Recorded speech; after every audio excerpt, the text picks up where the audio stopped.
Okay, so this is a continuation. We kind of already started with the disassembly stuff.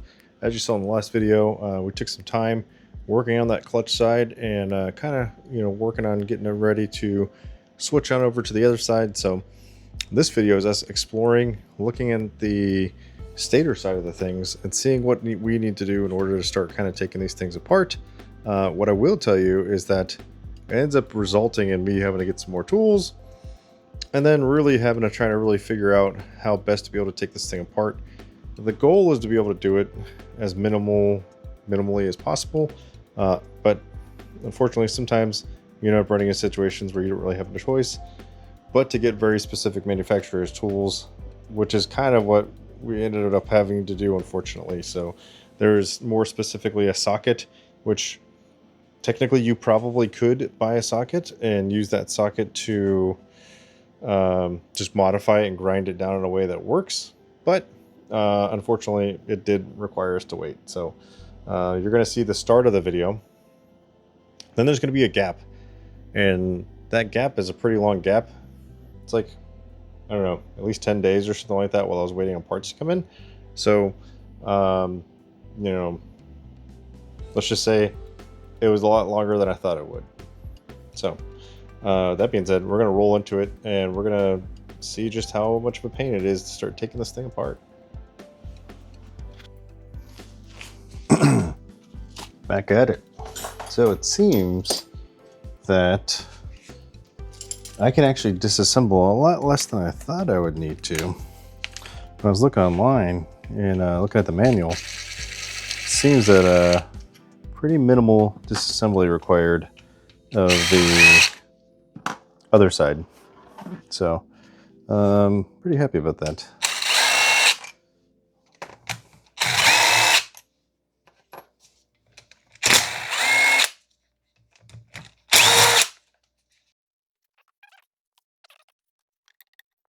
Now,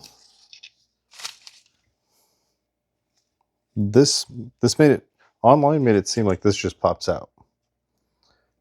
I don't know how true that is, but before we get to that, let's see if I can get to that first.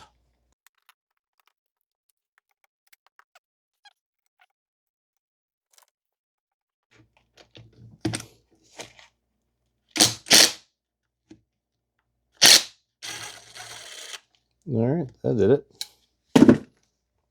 Good. This is exactly the result I was looking for. So, backside of this, there's a spacer. Set that there for now.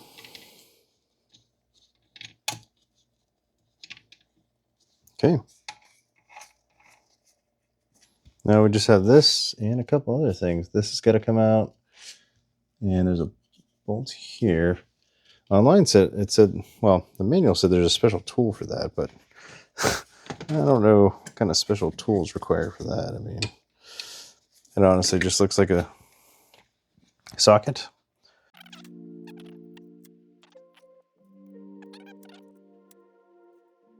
Let me look for an 11. All right, just kidding. An 11 doesn't fit, so 12 it is.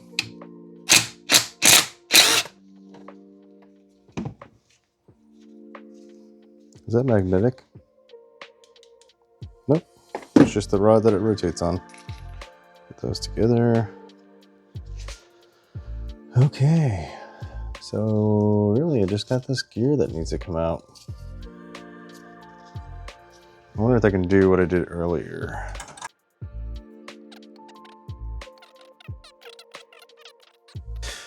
I'm going to ignore that for now and switch to the other side. The other side's going to have a few components that we have to take off as well. So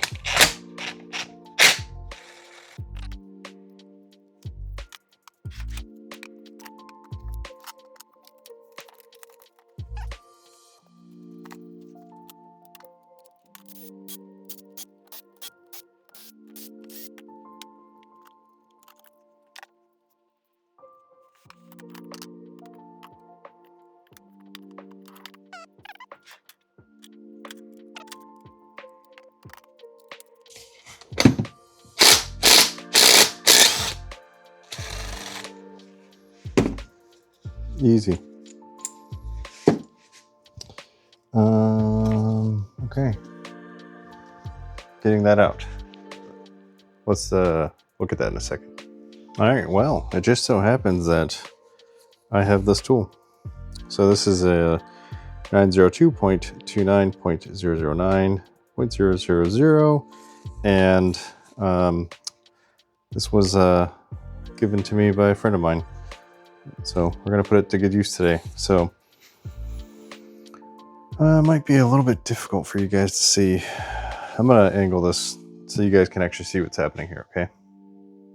Now I'm gonna try my best to stay out of the way. But if you look inside of here, this portion here is actually threaded. This is threaded on the inside. That threads onto here, which holds onto this. You tighten this down right here, and it will back this whole thing out. So we're gonna give that a shot real quick. Let's see how well this is gonna work. I have never used this, and I hope this is the correct tool.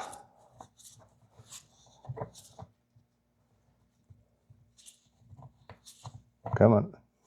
Wait, is it reverse threaded? Oh, how weird. I wouldn't have expected that. The outside, yeah, it's reverse threaded. All right, guys, so what I will tell you is looking back at this footage, it actually makes a lot more sense than I thought. So that part where we're talking about how it's reverse threaded, it's reverse threaded that way for a reason.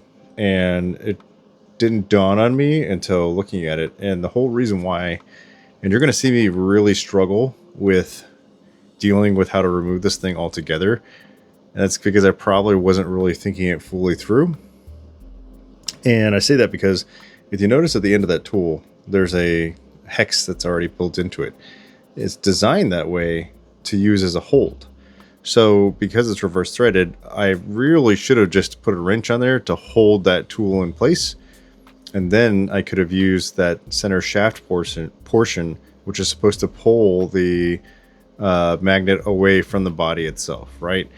That's really what I messed up on. And as much as I hate to admit that, these are learning mistakes, right? And so you're going to see me struggle.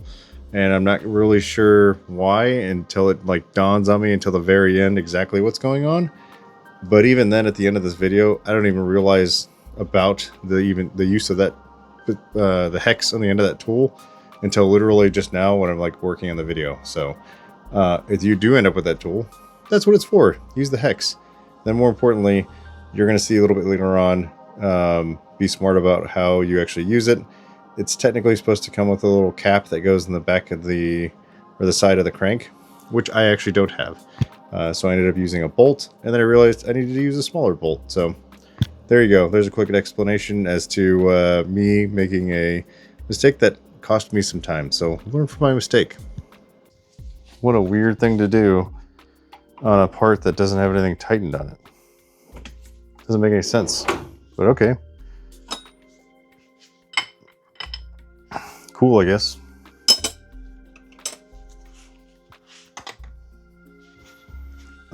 What size is that? 22? 22.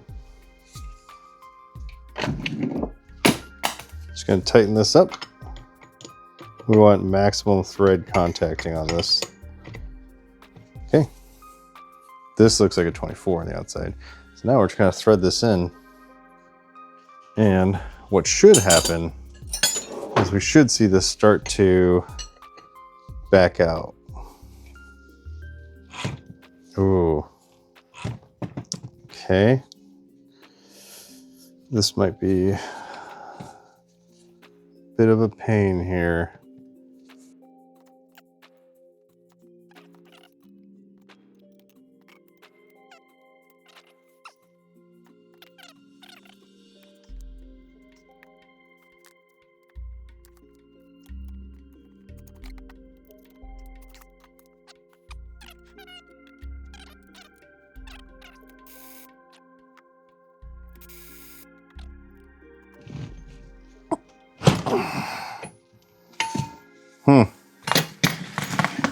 Well, folks, might need to take a second to look this up. All right, let's try again.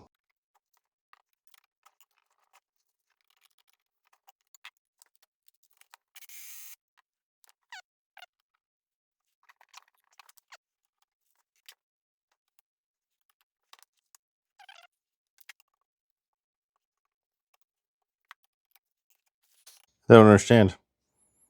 The manual literally just has this. And it allows you to it just says take it off by hand and loosen it. Or I'm an idiot. And I just realized why. Good.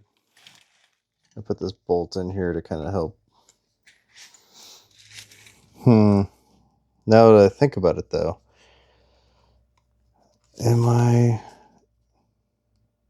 if this is pressing against here, this is trying to draw it outward.